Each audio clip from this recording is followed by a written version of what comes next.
اندر پاک کیسے ہوتا ہے؟ اور ہم نے وہ بھی فرما دیا، فرمایا اللہ کا ذکر کثرت سے کرو گے، نماز پڑھو گے، اندر پاک ہو جائے گا۔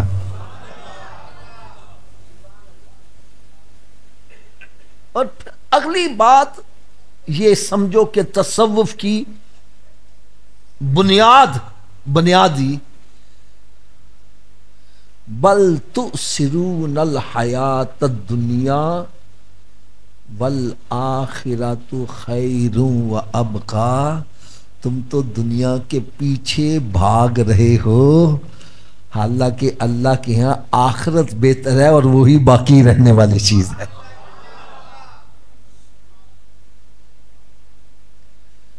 میرے آقا صلی اللہ علیہ وسلم نے ارشاد فرمایا کہ دنیا کی محبت، مال کی محبت ہر برائی کی جڑ ہے۔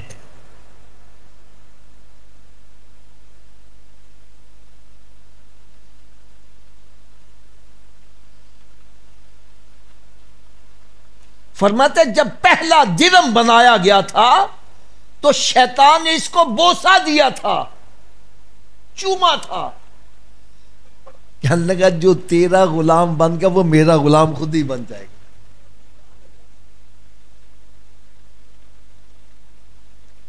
اگر میری بات نہیں سمجھ آ رہی، جو پرانے بندے بیٹھے ہیں نا میری بات سمجھ لیں گے۔ پہلے سکے ہوتے تھے، ہم نے تو وہ تانبے کے بھی دیکھے ہیں، پھر پیتل کے بھی اور سلور کے بھی۔ یہ جو سکے ہوتے تھے نا، ان کو ہاتھ میں پکڑ کے ایسے رگڑو تو کیا ہوتا تھا؟ ہاتھ کالا ہو جاتا تھا۔ بس سمجھ جاؤ یہ دولت کے ساتھ جتنا پیار کرو گے اندر اتنا کالا ہوتا چلا جائے گا۔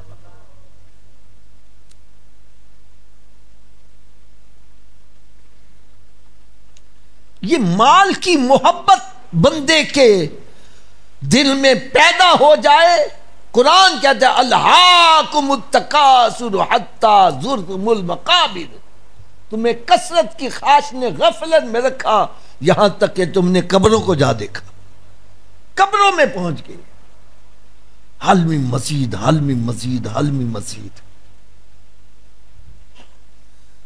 دنیا کی محبت میں اس قدر مستغرق ہو گئے کہ آخرت کو بھول ہی گئے۔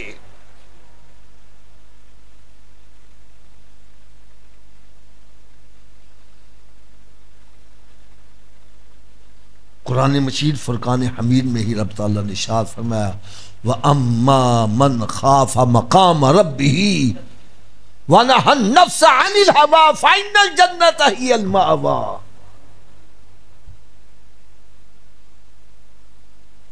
فرمایا جو اللہ تعالیٰ کی بارگاہ میں کھڑا ہونے سے ڈرا،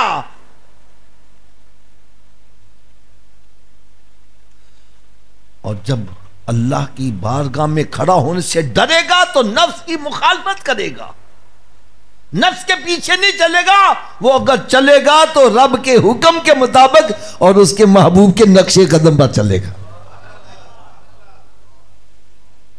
میں فَإِنَّ الْجَنَّةَ هِيَ الْمَأْوَىٰ، اس کا ٹھکانہ جنت ہے۔ ہم نے تو جنت کو اتنا سستا بنا دیا ہے۔ میں اگر کوئی کڑوی بات کہہ لوں تو ناراض نہ ہونا، علماء کرام تشریف فرما ہے، میری اصلاح فرمائیں گے۔ آج تو ہم نے لوگوں کے دلوں سے خوف خدا ہی نکال دیا۔ ایسے شعر پڑے جاتے ہیں دوزخ میں تو کیا میرا سایہ نہ جائے گا کیونکہ رسول پاک سے دیکھا نہ جائے گا۔ وہ کہتا ہے کہ جناب میں تو کیا میرا سایہ جہنم میں نہیں جائے گا کیونکہ رسول پاک سے دیکھا نہیں جائے گا، میں دوزخ میں سرکار کیسے برداشت کریں گے؟ میں نے کہا یار یہ تو تم شعر پڑھ رہے ہو، شعر زیادہ پاورفل ہے یا میرے آقا کا فرمان زیادہ پاورفل ہے؟ تھوڑا سا اونچی آواز سے بولو بھائی۔ کوئی جتنا مرضی بڑا شاعر ہو اس کا کلام اللہ کے پاک کلام سے افضل کیا برابر بھی نہیں ہو سکتا، برابر بھی نہیں ہو سکتا۔ تو کہتا نا دیکھا نہیں جائے گا۔ میں آپ کے سامنے ایک حدیث پیش کرنے لگا ہوں۔ حدیث غلط ہوگی تو میں مجرم، میں سب کے سامنے معذرت بھی کروں گا۔ میرے آقا صلی اللہ علیہ وسلم نے ارشاد فرمایا میرا جی چاہتا ہے میں اپنے مصلی امامت پر کسی اور کو کھڑا کروں اور پھر جا کے چیک کروں جو فجر اور عشاء کی نماز جماعت سے پڑھنے نہیں آتے، میرا جی چاہتا ہے میں ان کے گھروں کو آگ لگا دوں۔ دیکھا نہیں جائے گا؟ حدیث غلط ہو میں مجرم، اور اگر صحیح ہے خدا را اپنی اصلاح کرو۔ کدھر جا رہے ہو؟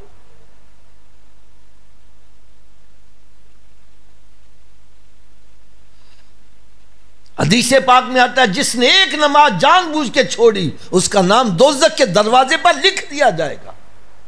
تو کس چکر میں یار پڑا ہوا ہے؟ حدیث مبارکہ میں آتا ہے یہ اللہ تعالیٰ کی شان نہیں ہے کہ کسی پر دو خوف اکٹھے کر دے، اور یہ بھی اس کی شان کے خلاف ہے کہ کسی پر دو بے خوفیاں اکٹھی کر دے۔ اس کا کیا مطلب؟ فرمایا جو اس دنیا میں بے خوف رہتا ہے نہ اللہ سے ڈرتا ہے نہ اس کی محبوب صلی اللہ علیہ وسلم سے ڈرتا ہے۔ ظاہر بات ہے جب خوف خدائی دل میں نہیں ہے تو مادر پدر آزاد ہوگا، جو چاہے گا کھائے گا، جہاں چاہے گا جائے گا، اس کو حرام حلال کی کوئی پرواہ نہیں ہے۔ وہ نمازوں کی پرواہ نہیں کرے گا، وہ روزے کی پرواہ نہیں کرے گا، وہ ماں باپ کا ادب و احترام نہیں کرے گا، وہ شراب پیے گا، جو مرضی کرے گا۔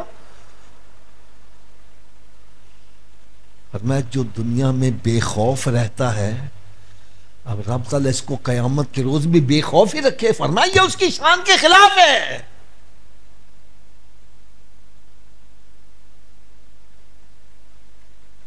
اور جو اس دنیا کے اندر خوف زدہ رہتا ہے اللہ سے ڈرتا ہے۔ ظاہر بات ہے جب رب سے ڈرے گا تو پھونک پھونک کے قدم اٹھائے گا، کسی کو گالی نہیں دے گا، زنا نہیں کرے گا، شراب نہیں پیے گا، وہ نماز میں سستی، وہ روزے میں سستی نہیں کرے گا، وہ کسی کا دل نہیں دکھائے گا، وہ حلال کھائے گا، حرام سے بچے گا۔ ڈرتا ہے کہیں یہ میرا اٹھنے والا قدم اللہ تعالیٰ کی ناراضگی کا سبب نہ بن جائے، کہیں مجھ سے میرا محبوب ناراض نہ ہو جائے۔ وہ خوف زدہ رہتا ہے، وہ ڈرتا رہتا ہے۔ فرمایا جو اس دنیا میں بھی ڈرے اور قیامت کے روز بھی اسے ڈرایا جائے یہ اللہ کی شان کے خلاف ہے۔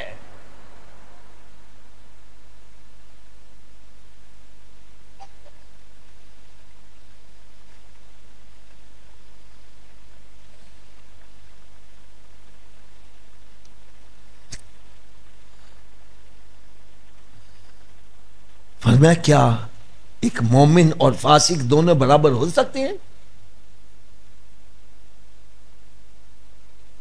ہم کس چکر میں یار پڑے؟ میں تو اس لیے حیران ہوں کہ یہ موضوع آج آپ نے کیسے سلیکٹ کر لیا۔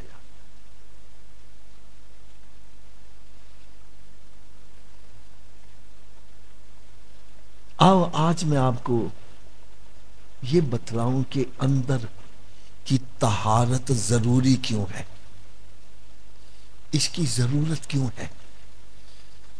رب تعالیٰ نے کیوں فرمایا کہ فلاح پا گیا، کامیاب ہو گیا؟ یعنی فلاح کا لفظ عربی کا ہے اور اس کا اردو میں ترجمہ صحیح ہو ہی نہیں سکا، یعنی ساری دنیا اور آخرت کی بھلائیاں اکٹھی کر جائے اس پر فلاح کا لفظ آئے گا۔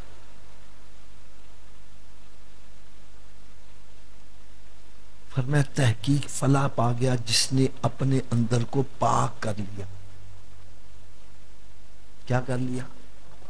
اونچی بولو۔ یہ پاک کیوں کروایا ہے؟ پاک کروانے کا کیا مقصد ہے؟ لو حضرت صاحب آپ نے مجھے جواب دینا ہے۔ آپ کے گھر میں صندوق ہیں، الماری ہے، ان میں گندے کپڑے رکھتے صاف رکھتے؟ تھوڑا سا اونچی آواز سے بولو یار، گندے کیوں نہیں رکھتے ہیں؟ نہیں، اس کا صحیح جواب پتہ کیا ہے؟ حافظ صاحب، ہم نے صندوق بنایا ہی پاک کپڑوں کے لیے ہے، ناپاک کپڑوں کے لیے باسکٹ رکھی ہے۔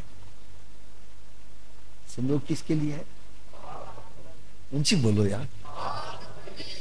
جب ہم نے صندوق پاک کپڑوں کے لیے بنایا تو ناپاک نہیں رکھتے؟ یار اب نے بھی جنت پاک لوگوں کے لیے بنائی ہے، تو ناپاک ہو کے جنت کا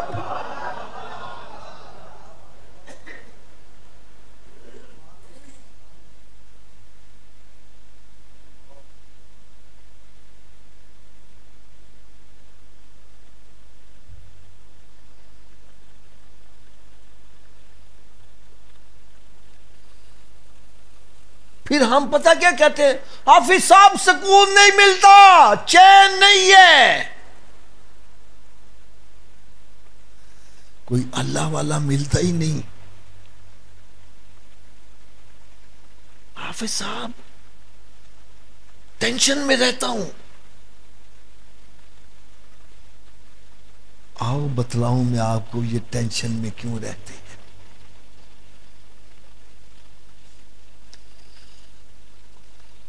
حضرت صاحب، آپ ایک دودھ والے کی دکان پہ جاتے ہو، اس سے کہتے ہیں بھائی مجھے 5 کلو دودھ چاہیے۔ وہ کہتا جی 1000 روپیہ دے دو۔ آپ 1000 روپیہ بھی دے دیتے ہو۔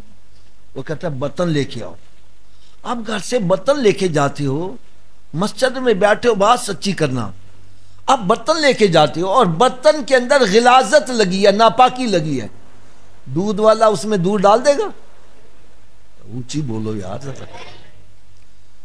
کیوں نہیں ڈالے گا بھائی؟ پیسے نہیں تو لیے؟ وہ کہتا جی آپ نے پیسے بھی دیے ہیں اور 5 کلو دودھ کے آپ مالک بھی بن گئے ہیں، لیکن دودھ لینا ہے تو برتن کو صاف کر کے لے کے آ۔ یار گندے برتن کے اندر دودھ والا پیسے لے کے دودھ نے ڈالا، اللہ تعالیٰ اپنا نور جو ہے تیرے گندے سینے میں کیسے ڈال دے؟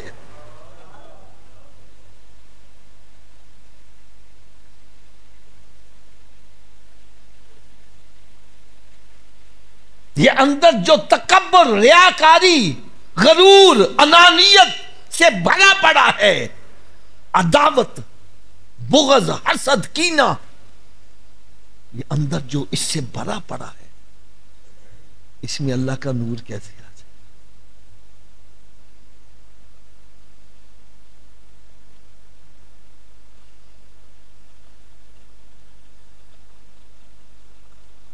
اور بات تو اور طرف رہ گئی۔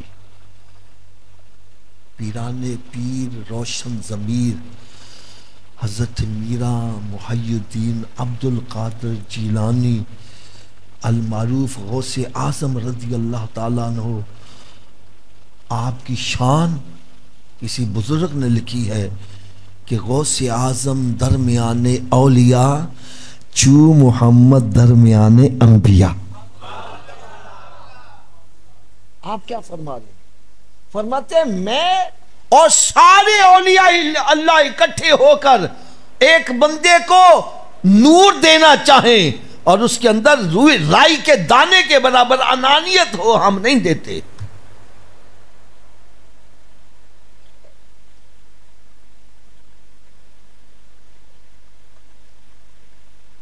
یہ جو اندر کی پاکیزگی، یہ سمجھو تصوف کی پہلی سیڑھی ہے۔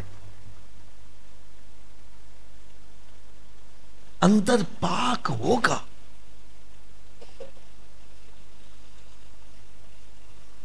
اور اولیاء اکرام اسی کوشش میں لگے رہتے تھے، اپنے اندر کی صفائی کرنی ہے، نفس کی مخالفت کرنی ہے۔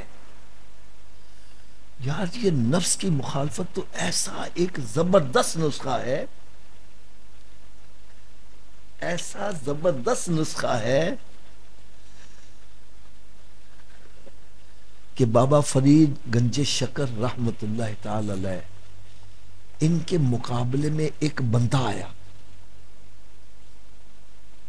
اور اس نے اپنی جوتیوں ہوا میں اڑ کر آپ نے دکھایا، اس نے ہوا میں اڑ کے آپ کو دکھایا۔ آپ نے اپنی نالین کو اشارہ کیا، وہ اس کو نیچے لے آئی، تو آپ نے اس سے پوچھا کہ یہ جو تو ہوا میں اڑا ہے یہ تجھے کمال کیسے حاصل ہوا؟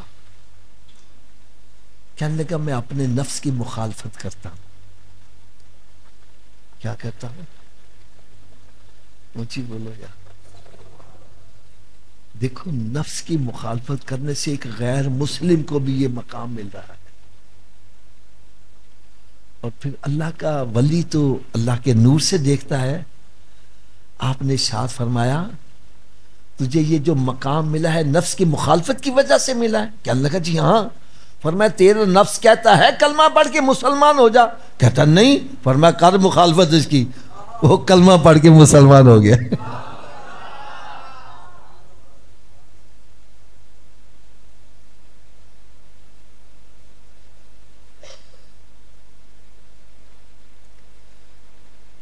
اور اگر ابھی بھی سمجھ نہیں لگتی تو میں آپ کو ایک حدیث قدسی جو فرمان خدا ہو اور زبان مصطفیٰ صلی اللہ علیہ وسلم سے ادا ہو۔ رب تعالیٰ نے ارشاد فرمایا جب کوئی بندہ فرائض واجبات ادا کرنے کے بعد نوافل کی کثرت کرتا ہے، کیا کرتا ہے؟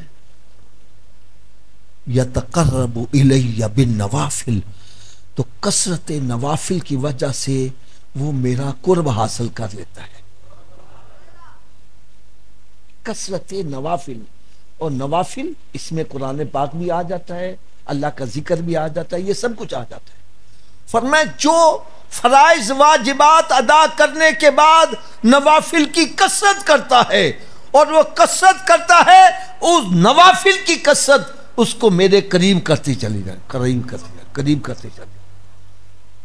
اور پھر ایک مقام قرب وہ بھی آتا ہے کہ میں بندے کی آنکھیں بن جاتا ہوں جس سے وہ دیکھتا ہے، اس کے کان بن جاتا ہوں جس سے وہ سنتا ہے، اس کی زبان بن جاتا ہوں جس سے وہ بولتا ہے، اس کے ہاتھ بن جاتا ہوں جس سے وہ پکڑتا ہے۔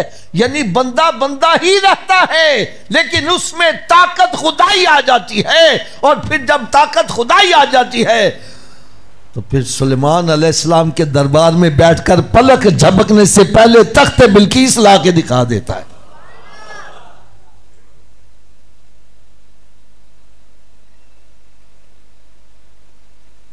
یہ کون ہے جو اپنے اندر کی صفائی کرتی ہے؟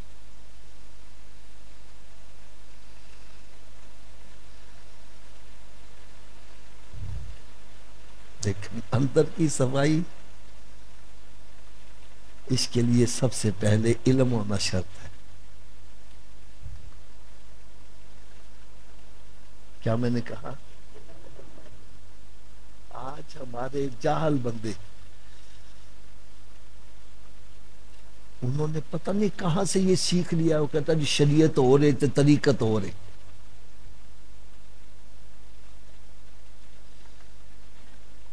حضور داتا گنج بخش رحمت اللہ، یار کتنے اونچے مقام پر فائز ہے، اور آپ نے تصوف پر جو کتاب لکھی ہے کشف المحجوب شریف، اگر میری بات پر یقین نہیں ہے تو یار اس کو کھول کے دیکھو۔ آپ نے جو باب باندھا ہے علم کا، اور اس میں آپ نے ایک بڑی کمال مثال دی ہے۔ ایک ہوتا ہے عابد، ایک ہوتا ہے عالم۔ ایک ہوتا ہے عابد، عابد کا مطلب عبادت کرنے والا، وہ عابد جس کے پاس علم نہیں ہے۔ فرماتے ہیں کہ جس طرح ایک کولو کے آگے بیل جتا ہو، کولو دیکھا ہے، وہ صبح سے لے کر شام تک چلتا رہتا ہے، کوئی فاصلہ طے کرتا ہے؟ شام کو اس کی آنکھیں کھولو گے تو وہ وہیں پر ہی ہوگا جہاں صبح اس کو چھوڑا ہوگا۔ فرمایا اسی طرح وہ عابد جس کے پاس علم نہیں، وہ عبادت کی مشقت اٹھا رہا ہے لیکن رہتا وہیں ہے جہاں پر وہ صبح تھا، کوئی منزل طے نہیں کر پاتا۔ اس کے مقابلے میں جو اہل علم ہے اس کا ہر اٹھنے والا قدم اس کو جنت کے قریب کرتا چلا جاتا ہے۔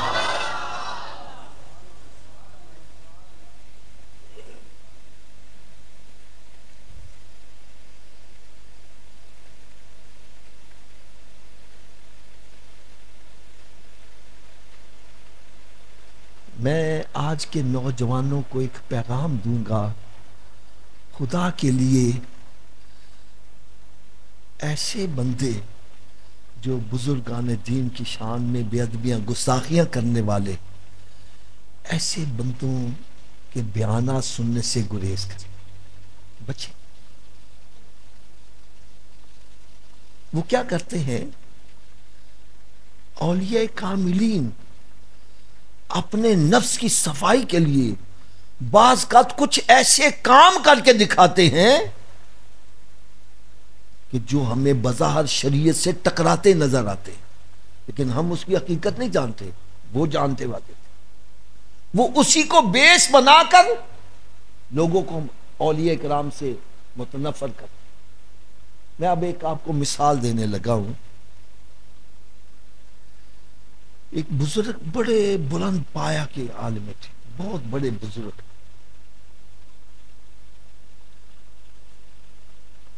چلے میں ان کی شان ایک تھوڑی سی آپ کو اشارہ کر دوں، چھوٹا سا اشارہ کر دوں۔ وہ کتنے بلند پایا کے بزرگ تھے۔ حضور داتا گنج بخش رحمت اللہ تعالی علیہ، آپ نے ان کی ڈیوٹی بیت المقدس میں لگائی، وہاں جاؤ، یہودیوں کا غلبہ ہے اور وہاں جا کے دین کا کام کرو۔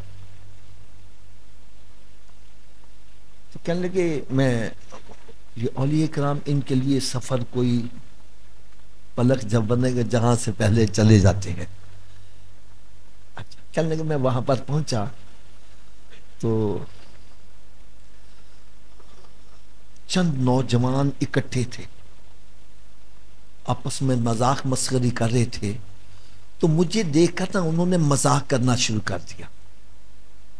تو کہنے لگے کہ ایک لڑکے نے کہا نہیں نہیں یار چھوڑو، بزرگ ہیں ان کو نہ برا کہو۔ کہنے لگے اس کا اتنا کہنا مجھے اچھا لگا، میں نے اس پر نگاہ ماری، اس کی کایا پلٹ گئی۔ اگر میں اس کا آپ کو قرآن پاک سے حوالہ دوں تو کچھ اس طرح سے حوالہ دے دوں کہ جب موسیٰ علیہ السلام کے مقابلے میں جادوگر آئے نا، تو جادوگروں نے اتنا عرض کر دی، اے موسیٰ ہم پہل کریں یا آپ پہل کریں گے؟ نہیں سمجھ لیں گے، ہم پہل کریں یا آپ پہل کریں گے؟ یہ اللہ تعالیٰ کو اتنا پوچھنا ہی ادب میں آ گیا، اور ان سب کو دولت ایمان مل گئی۔ ہماری تیاری ابتدا ہی، سارے ہمارے مذہب کی بنیاد ہی ادب ہے۔ بے ادبا مقصود نہ حاصل، تنہا درگاہ توئی۔ میرے پاس بہت سارے بندے، کیونکہ پبلک ڈیلنگ بڑی ہوتی ہے، تو وہ مجھے کہتے ہیں حافظ صاحب ہم کدھر جائیں؟ ہر بندہ کہتا ہے ہم صحیح ہیں، ہم صحیح ہیں، ہمیں کیسے پتہ کون صحیح ہے؟ میں نے کہا یار ایک بات میری مان لے، پھر جدھر مرضی چلا جا۔ ایک بات میری مان لے، پھر میں تجھے کھلی چھوٹ، جدھر مرضی چلا جا۔ کہنے لگا یہ تو بڑا آسان کام ہے، وہ کون سی بات ہے؟ میں نے کہا میرا ایک سوال ہے، ایک بندہ حافظ قرآن ہے، عالم دین ہے، تہجد گزار ہے، حج عمرہ کرنے والے اور زکوٰۃ دینے والا، رفائی کاموں میں بڑا پیسہ خرچ کرنے والا، لیکن ماں باپ کا بے ادب گستاخ ہے، جنت میں چلا جائے گا؟ تھوڑا سا اونچی آواز سے بولے، ابھی سب کی آواز نہیں آ رہی ہے۔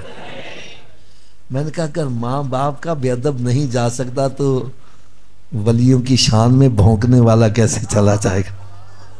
صحابہ اکرام کی شان میں بھونکنے والا، اہل بیت اطہار کی شان میں بھونکنے والا، نبیوں کی شان میں بھونکنے والا، بزرگوں کی شان میں بھونکنے والا، وہ کیسے جنت میں چلا جائے گا؟ کہنے لگا جی یہ بات تو سمجھ آ گئی آپ کی۔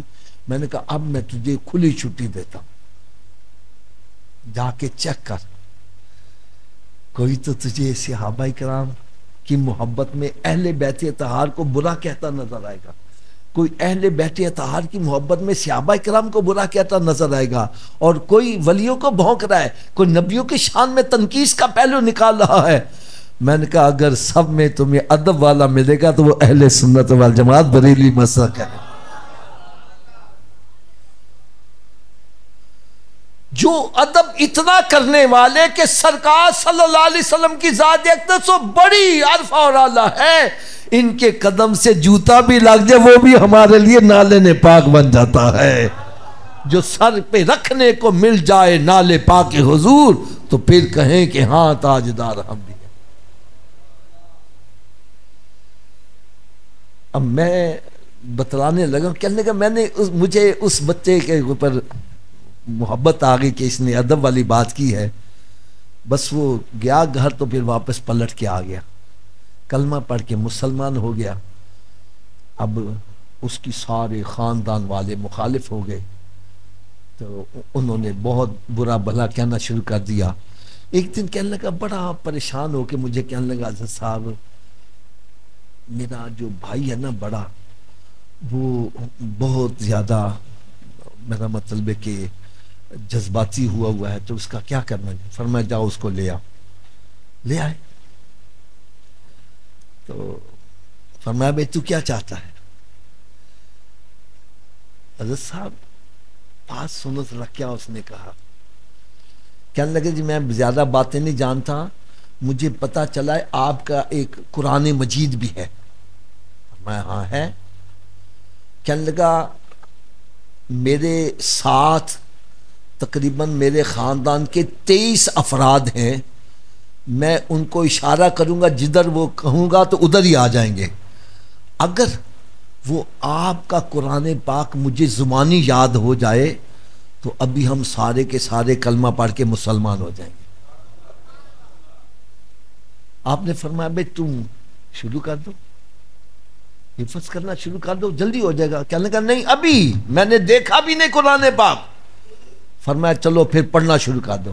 کہنے لگے 4.5 گھنٹوں میں اس نے پورا قرآن پڑھ کے سنا دیا۔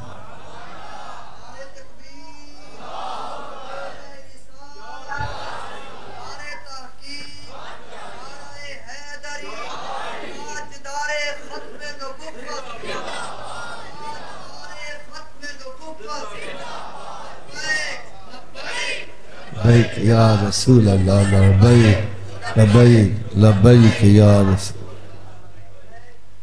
اب سنو، میں نے ان سے پوچھا کہ آپ کو یہ مقام کیسے ملا؟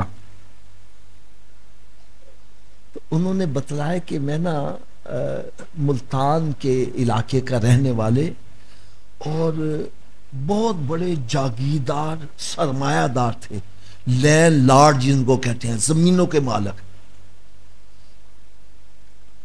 بس ایک مرتبہ بہاؤالدین زکریا ملتانی رحمت اللہ تعالی علیہ، ان کے مزاج شریف پر حاضری دی تو کسی اللہ کے نیک بندے کی نظر پڑ گئی، میں ان کے پیچھے ہو گیا۔ کہنے لگا میں اس وقت بڑا جوان تھا، جس کو ہم اپنی زبان میں پتہ نہیں کیا کہتے ہیں، ہٹا کرتا ہے یعنی 36 سیٹ، تو پیسے بھی بڑے تھے، مال دولت بھی بڑی۔ کہنے لگا مجھے انہوں نے کہا کہ بھائی یہ کاسا ہے، چلو مانگ کے لاؤ۔ مجھے مانگنے پر لگا، اندر کی صفائی، یہ انانیت، میں بڑا ہوں میں بڑا ہوں، یہ میں مارنے کے لیے کاسا ہاتھ میں پکڑا دیا اور کہنے لگا میں گھر گھر جا کے صدا لگاتا تھا، مانگتا تھا۔ اب کوئی بظاہر دیکھنے والا تو یہ کہے جو ہٹا کرتا دیکھو مانگنا، شرم ہی نہیں آتی۔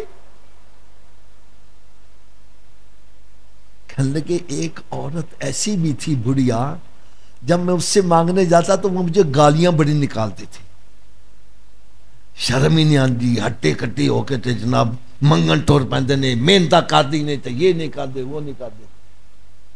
کہنے لگے میں دن میں 2 مرتبہ اس کے پاس جاتا، وہ جتنیاں گالیاں نکالتی میں صبر کرتا، میری منزل اتنی آسان ہوتی چلی جاتی تھی۔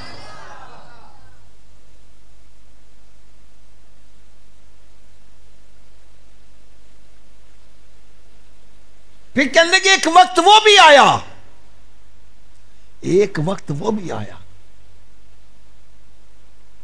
اندر کی صفائی کتنی ہوئی ہے اس کی ٹیسٹنگ کرنے کے لیے بزرگوں نے فرمایا کہ تم کراچی میں چلے جاؤ، وہاں ایک گندا نالا ہے، اس کے اندر ایک بندہ بیٹھا ہے، وہاں سے تجھے کچھ ملے گا۔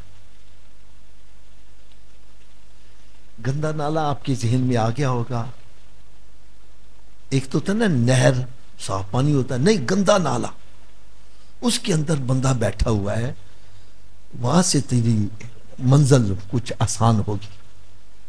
کہنے لگا میں وہاں چلا گیا، کہنے لگا میں ابھی دور ہی بیٹھا تھا نا تو اس نے مجھے دیکھ کے گالیاں نکالنی شروع کر دی، برا بلا کہنا شروع کر دیا۔ کہنے لگا مجھے پتا تھا میرے پیچھے بھیجنے والے غلط نہیں ہے، میں بیٹھا رہا۔ جب اس نے دیکھا یہ جاتا ہی نہیں ہے، اس نے چھپڑ میں سے ایسے غلاظت اٹھاری اور میرے ایسے اوپر ماری، سارے میرے کپڑے خراب ہو گئے۔ میں پھر بھی بیٹھا رہا، نہیں گیا۔ جب اس نے دیکھا کہ امتحان میں کامیاب ہو گیا، کہنے لگا ادھر آؤ۔ میں قریب گیا، کہنے اسی گندے نالے کے اندر ہاتھ ڈالا، گرم گرم روٹیاں نکال کے مجھے دی کہ یہ روٹی کھا لے، تو دور سے آیا مسافر ہے۔ کہنے لگے جیسے روٹی کھائی میری منزل آسان ہو گئی۔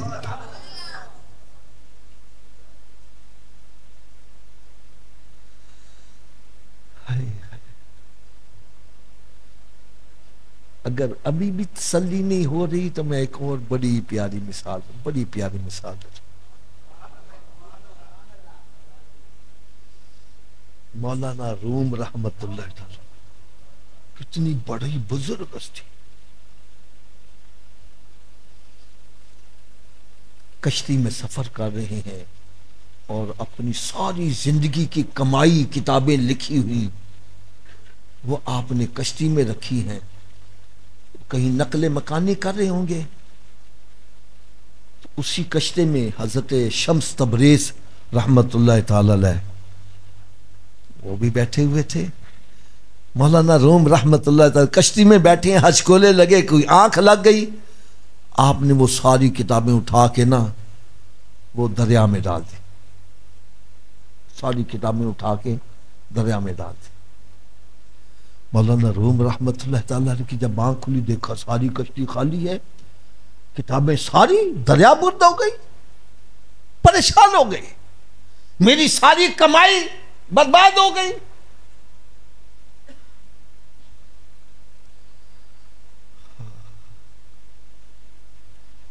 پریشان ہو گئے۔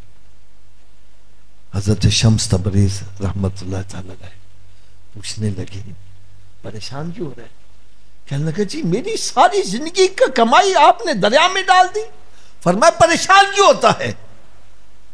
آپ نے دریا میں ہاتھ ڈالا اور پکڑ کے کتابیں باہر نکالنی شروع کر دی، اور ان کتابوں سے گند جو ہے وہ اٹھتی نظر آ رہی ہے، پانی لگا تک نہیں ہے۔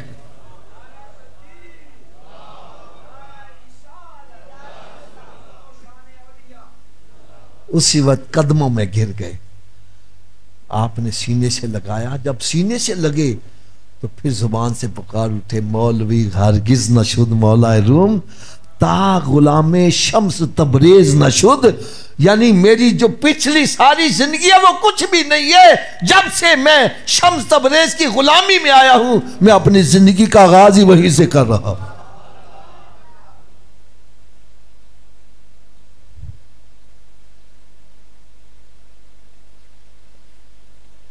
چلو ایک میں آپ کو شعر بھی ان کا سناؤں۔ یک زمانہ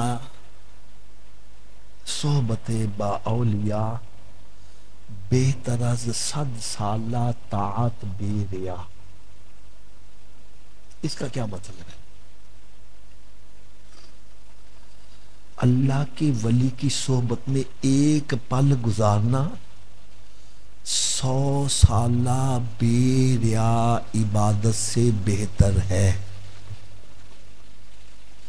میں اگر اور آسان اس کا ترجمہ کر دوں، ترازو ہوتا ہے نا، ترازو، فرماتے ہیں ایک پلڑے میں 100 سالہ ایسی عبادت جس میں دکھاوا ریاکاری نہیں ہے، صرف اخلاص ہے، وہ ڈالو، اور دوسرے پلڑے میں اللہ کی ولی کی صحبت میں ایک پل گزارا وہ رکھو، فرمایا اس کا وزن زیادہ ہوگا، 100 سالہ عبادت کا وزن کم ہو جائے گا۔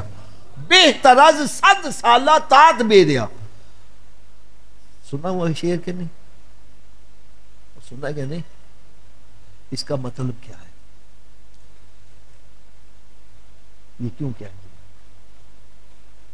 کہاں 100 سالہ بے ریا عبادت، اور کہاں ایک پل اللہ کے ولی کی صحبت میں گزارنا، یہ بہتر کیسے ہو گیا؟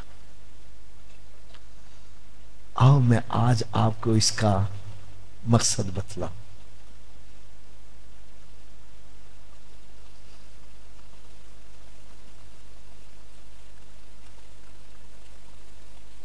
100 سالہ عبادت کر کے بندے کے دل میں یقین کی دولت پیدا نہیں ہوتی، جو اللہ کے ولی کی صحبت میں ایک پل بیٹھنے سے یقین کی دولت پیدا ہو جاتی ہے۔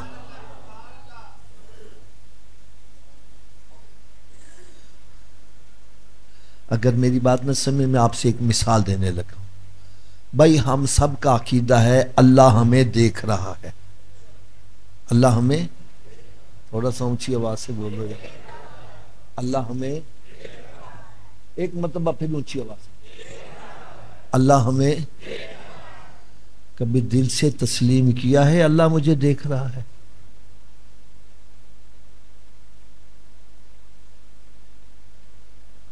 آپ کہیں گے حافظ صاحب یہ آپ نے کیا بات کر دی؟ یار ہم مسلمان ہیں، ہمارا عقیدہ ہے اللہ ہمیں دیکھ رہا ہے، آپ ہمیں مسجد میں ملے جو ہم سر پر قرآن رکھ کے بھی یہی کہیں گے اللہ ہمیں دیکھ رہا، ہمارا عقیدہ ہے۔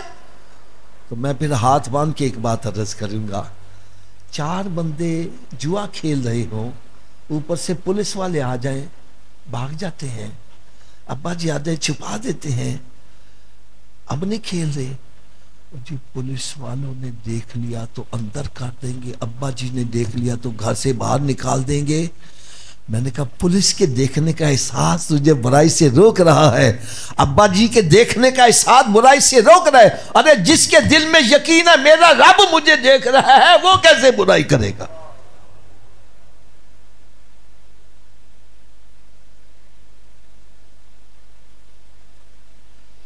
ایک بندہ تھا نا بڑا لینڈ لارڈ، اس نے فصل وغیرہ بیجی، جب فصل پک گئی تو اس نے پھل توڑنے کے لیے عورتوں کو ٹھیکہ دے دیا، اور خود محل میں دیکھ کر نظارہ کر رہا ہے۔ ایک عورت نے کچھ پھل اس انداز سے توڑا، اس کے ذہن میں شیطانیت آ گئی، اس نے اس کو اپنے پاس بلا لیا، کہنے لگا جاؤ جا کے سارے دروازے بند کراؤ۔ وہ بند کر کے آ گئی، اس نے پوچھا سارے دروازے بند کرنے؟ کہنے ہاں سارے بند، لیکن ایک کھلا رہ گیا ہے۔ کہنے لگا جاؤ اس کو بھی بند کر، کہنے وہ مجھ سے بند ہونے والا نہیں ہے۔ کہنے لگا وہ کون سا دروازہ؟ کہنے لگا وہ اللہ کے دیکھنے کا دروازہ جو مجھ سے بند نہیں ہو سکتا۔ بس اتنی بات سنی اس نے چیخ ماری، بے ہوش ہو گیا کہ اللہ مجھے دیکھ رہا اور میں یہ کرنے کیا لگا ہوں؟ حضرت صاحب مسجد میں بیٹھے بات سچنا، جس کے دل میں یقین رب مجھے دیکھ رہا، چوری کرے گا، زنا کرے گا، شراب پیے گا، نماز میں سستی کرے گا؟ یہ جتنی برائیاں ہم کر رہے ہیں یہ یقین پختہ نہ ہونے کی وجہ سے کر رہے ہیں۔ ارے جس کے دل میں یقین ہے میرا رب مجھے دیکھ، میں کہتا ہوں وہ برائی کر کے تو دکھایا۔ اور یہ یقین دولت کہاں سے ملتی ہے؟ یہ اللہ کے ولیوں سے، اللہ کے نبیوں سے ملتی ہے۔ اگر نہیں سمجھ آ رہی میں آپ کو ایک بڑی آسان سی مثال دے دوں۔ ہمارے یہاں لاہور کے قریب یہ ایک علاقہ ہے شرقپور شریف کا، سنا ہوا کہ نہیں؟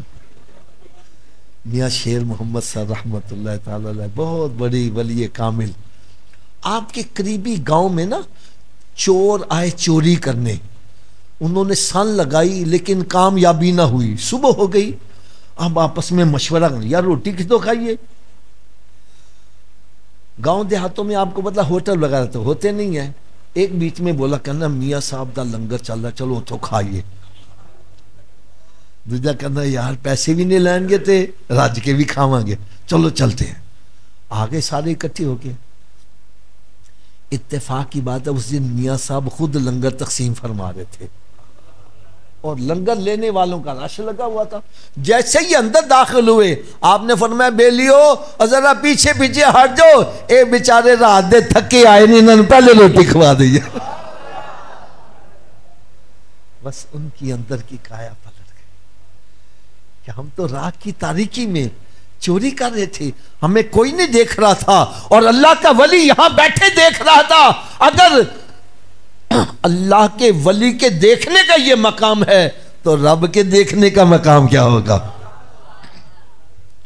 یہ کایا پلٹ کے رکھتے, ایک پل کے اندر کایا پلٹ کے. اللہ کے ولی کرتے کیا ہیں؟ بندے کے دل میں یقین بٹھا دیا تیرا رب تجھے دیکھ رہا ہے, بس پھر وہ جہاں مرضی چلا جائے. رات کی تاریکی میں بھی اس کا میرا رب مجھے دیکھ رہا ہے.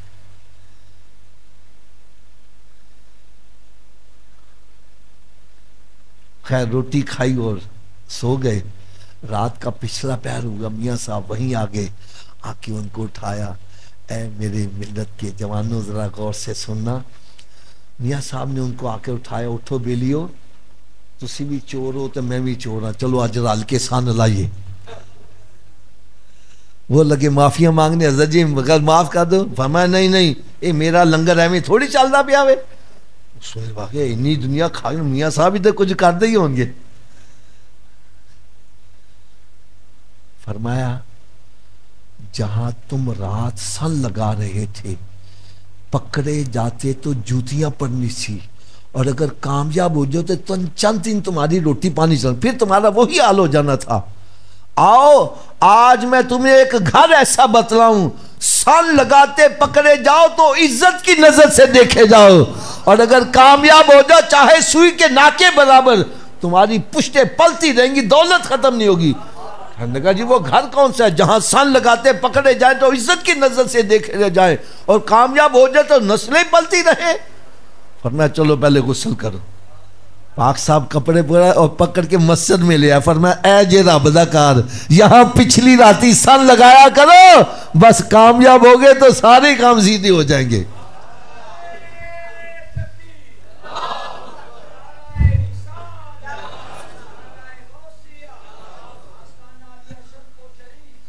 بس سجدے میں سر رکھا ہے, پیچھے میاں صاحب نے بھی سجدے میں سر رکھ دیا. یا اللہ یہاں تک لانا میرا کام تھا, آگے پہنچانا. بس سر رکھا تھا تو چور تھے, سر اٹھایا تو ولی کامل بنے ہوئے ہیں. نگاہ ولی میں وہ تاثیر دیکھی, بدلتی کروڑوں کی تقدیر دیکھی. اگر ایک میں اشارہ کر دوں تو پتہ نہیں آپ کو یہ پسند آئے کہ نہ آئے. آج جو ان کے گدی نشین ہیں, ہم ان کے پاؤں کی خاک برابر بھی بڑی شان والے ہیں, لیکن وہ کمالات جو بزرگوں میں نظر آتے تھے آج نظر. لیکن ہو کیا رہا ہے, میاں صاحب کی سن لگی ہوئی ان کا خاندان پل رہا ہے, اور داتا صاحب نے ایسی سن لگائی پورا پنجاب ہی پل رہا ہے, اور غوث پاک نے ایسی سن لگائی پوری دنیا 11ویں کھا رہی ہے.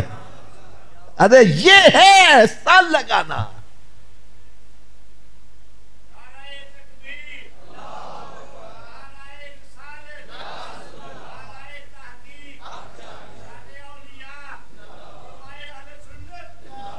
بھائی اگر اندر کی طہارت چاہتے ہو, اندر کی طہارت چاہتے ہو ہمارے اندر نور آئے, پھر اندر کی صفائی کرو.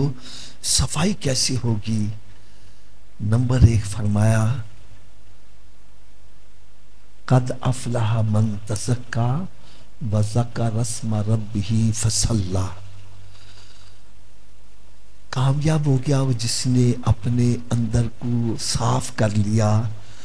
اور صاف کیسے ہوگا؟ اللہ کا ذکر زیادہ کیا کرو اور نماز کی پابندی کیا کرو. ٹھیک ہے, اب گانے چھوڑ دو, فلمیں ڈرامے چھوڑ دو, گالی گلو چھوڑ دو, تاش کھیلنا چھوڑ دو, یہ موبائل پہ گیمیں کھیلنا چھوڑ دو. آپ کو یاد ایک میں بڑی ایمان افروز بات سناؤں. میرے یہاں کچھ ساتھی ایسے بھی ہیں جو ریلوے والے بھی نظر آ رہے ہیں. ہمارے ورکشاپ کے اندر بھی محافل ہوتی ہیں. ایک محفل میں بیان کرنے گیا وہ ایسیا شاپ میں. تو ایک نوجوان لڑکا مجھے ملا. کہنے لگا حافظ صاحب آپ نے پچھلی مرتبہ جو نسخہ بتلایا تھا کہ درود پاک پڑھنے کے لیے اگر تمہارے پاس وقت نہیں تو جو گھر سے چلتے ہو ڈیوٹی پہ آتے ہوئے سارے راستے میں درود پڑھتے آیا کرو, واپس بھی درود پڑھتے جایا کرو. کہنے لگا میں نے اس نسخے پہ عمل شروع کر دیا. گھر سے نکلتا سارے راستے درود پاک پڑھتا جاتا, واپسی پہ بھی درود. پھر کہنے لگا مجھے درود پاک پڑھنے میں اتنا سرور آیا کہ میں بیسیکلی کارپینٹر ہوں, میں ہاتھ سے کام کرتا رہتا, زبان سے درود پاک ہی پڑھتا جا رہا. کہنے لگا مجھے درود پاک پڑھنے میں بڑا لطف آیا, اتنا لطف آیا کہ میں نے دوست احباب سے مذاق مسخری گندی باتیں چھوڑ دی. وہ وقت بھی میں نے درود پاک کو ہی دے دیا. کہنے لگا مجھے اور سرور آیا تو میں نے فلمیں ڈرامے دیکھنے چھوڑ دیے, وہ بھی وقت درود پاک کو دے دیا. کہنا مجھے اور سرور آیا تو میں نے تاش, شطرنج, اڈی کھڈا, 12 ٹینی, لڈو اور گیمیں کھیلنا چھوڑ دیں, وہ وقت بھی درود پاک کو دے دیا. کہنے لگا حافظ صاحب ابھی چند دن گزرے مجھے سونے آقا کا دیدار بھی نصیب ہو گیا. اللہ کا ذکر کثرت کے ساتھ کرے اور نماز کی پابندی کتنی کرنی ہے. ہمارے بزرگوں نے جب پہلا درس دیا تھا فرمانے لگے بیٹا جان جاتی ہے جو چلی جائے نماز نہیں جانی چاہیے. بل تؤثرون الحیات الدنیا, تم تو دنیا کے پیچھے دیوانے ہو کے پڑے ہو, اللہ تعالیٰ کے نزدیک دنیا کی کوئی وقت. اگر نئی تسلی ہو رہی میں آپ کو ایک حدیث مبارکہ سنا دوں. رب تعالیٰ نے ارشاد فرمایا اگر پوری دنیا کی ویلیو, پوری دنیا اس میں باغات, دولت, سونا, چاندی, ہیرے, جواہرات سب کچھ ہی آ گیا, ساری دنیا کی ویلیو اگر میرے نزدیک ایک مچھر کے پر کے برابر ہوتی تو میں کسی غیر مسلم کو کھانے کا ایک لقمہ بھی نہ دیتا. اللہ تعالیٰ کے نزدیک یہ دنیا کی کوئی ویلیو نہیں ہے, اور جس کی ویلیو نے ہم اسی کے پیچھے اندھے ہو کے لگے ہوئے.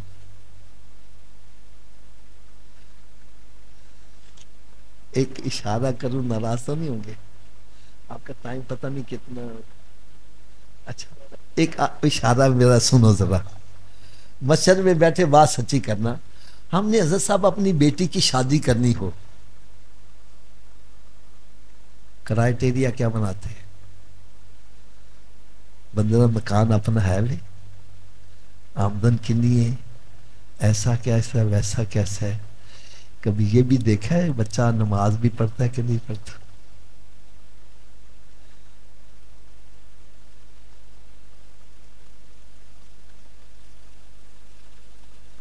ہمارے نظر کوٹھی, کار, بنگلہ ہے, بس شادی کر دو. وہ زنا کرتا ہے, شراب پیتا ہے, چوریاں کرتا ہے, ڈکیتیاں کرتا ہے, پاؤڈر بیچتا ہے, ہمیں اس سے کوئی سروکار نہیں ہے. اور اس کی وجہ سے کتنے گھر تباہ و برباد ہو رہے ہیں.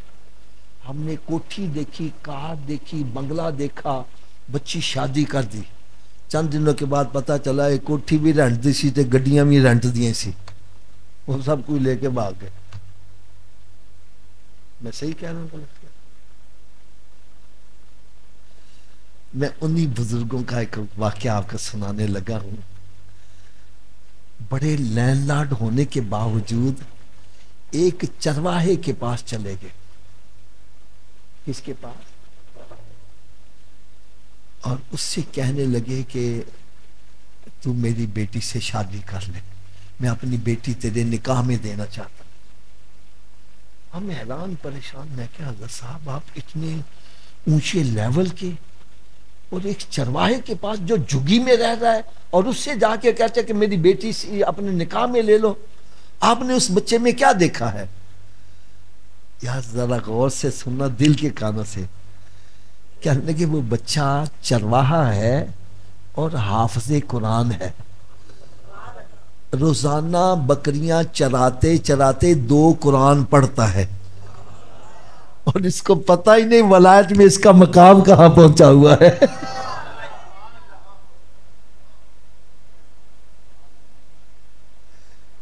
کیا ہم نے یہ کرائیٹیریا بنایا؟ اللہ رب العزت نے ارشاد فرمایا بل تؤثرون الحیات الدنیا والآخرۃ خیر وابقی. تم تو دنیا کے پیچھے مر رہے ہو، تمہارے دل میں دنیا کی قدر ہے اور اللہ کے ہاں آخرت کی قدر ہے، اور آخرت کی قدر ہے اور وہی باقی رہنے والی چیز ہے. لہٰذا ہمیں اس دولت کے سامنے اپنا ایمان برباد نہیں کرنا چاہیے. چلو آخر میں ایک بڑی پیاری سی مثال بتلا جاؤں، اگر اس پر عمل کر لو گے تو انشاءاللہ تعالی میں سمجھتا ہوں دنیا بھی سنور جائے گی، آخرت بھی سنور جائے گی. دین اور دنیا ہے کیا چیز؟ آپ کہیں حافظ صاحب آپ دنیا کی مذمت کر رہے ہیں، اس کے بغیر تو گزارا ہے نہیں. آؤ میں اس کے گزارا کیسے کرنا ہے اس کا آپ کو ایک طریقہ بتلانے لگا. بزرگ فرماتے ہیں دین ہے کشتی اور دنیا ہے پانی. دین کیا ہے؟ تھوڑا سا اونچی آواز ہو یار، بڑی زبردست مثال دینے لگا. دین کیا ہے؟ دنیا کیا ہے؟ اگر کشتی کو پانی سے جدا کر لو یہ منزل طے کر لے گی؟ ہمارے اسلام میں رہبانیت نہیں ہے. بیوی بچوں کو چھوڑ کر جنگلوں میں چلے جاؤ، اسلام اس کی اجازت. کیوں؟ آپ نے پانی کو کشتی سے جدا کر دیا کہ جہاں ہے وہیں رہے گی، فاصلہ نہیں طے کر پائے گی. اس کا تعلق دنیا کا دین کا آپس میں رہنا چاہیے، لیکن تعلق کیسا ہو؟ کشتی اوپر ہو اور پانی نیچے ہو. اگر پانی اوپر کر دیا کشتی نیچے کر دی تو پھر کیا؟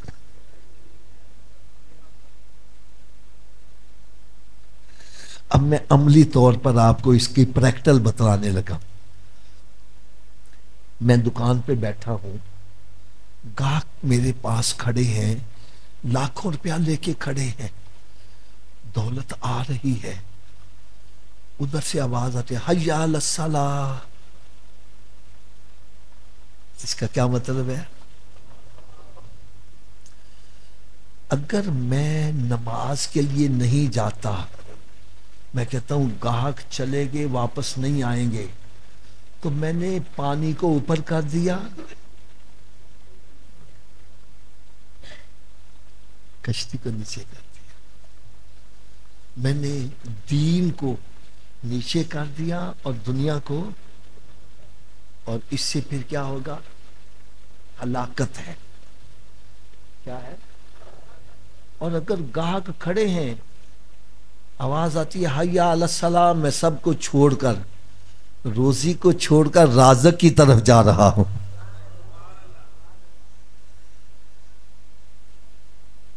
میں نماز پڑھ لیتا ہوں تو میں نے دنیا کو نیچے کر دیا، کشتی کو اوپر کر دیا. لاکھوں روپیہ رشوت کا مل رہا ہے، اگر میں رشوت لے لیتا ہوں تو میں نے پانی کو اوپر کر دیا، کشتی کو. اور اگر میں کہتا ہوں بھائی مجھے پیسے نہیں چاہیے، مجھے پیسوں والا چاہیے،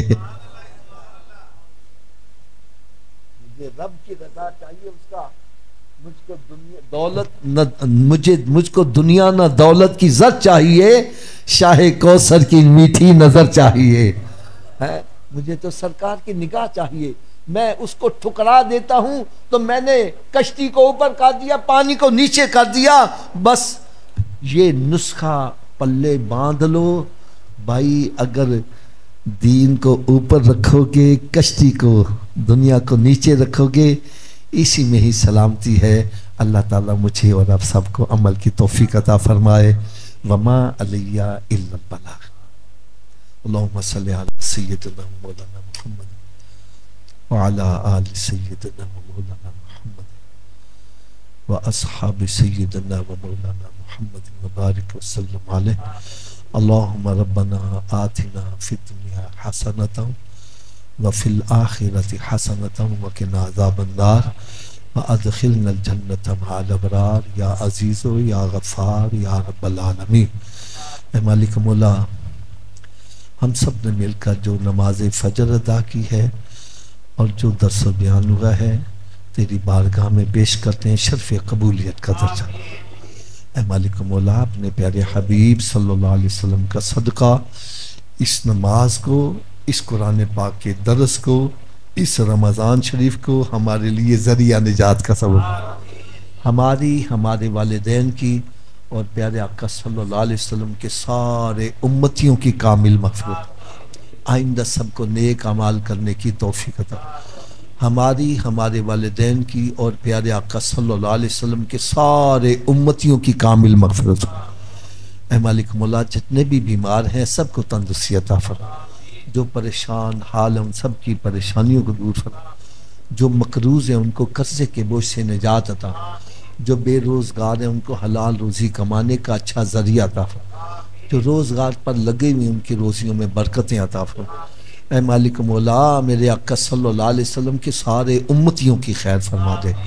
اللہم اصلح امت محمد صلی اللہ تعالی علیہ وسلم، اللہم فرح امت محمد صلی اللہ تعالی علیہ وسلم، اللہم فرج امت محمد صلی اللہ تعالی علیہ وسلم، اللہم ارحم علی امت محمد صلی اللہ تعالی علیہ وسلم، اللہم انی اسألک فعل الخیرات وترک المنکرات وحب المساکین فاذا اردت بعبادک فتنۃ فاقبضنی الیک غیر مفتون، وصلی اللہ تعالی علی خیر خلقہ ونور عرشہ وزینۃ فرشہ محمد وآلہ واصحابہ اجمعین برحمتک یا ارحم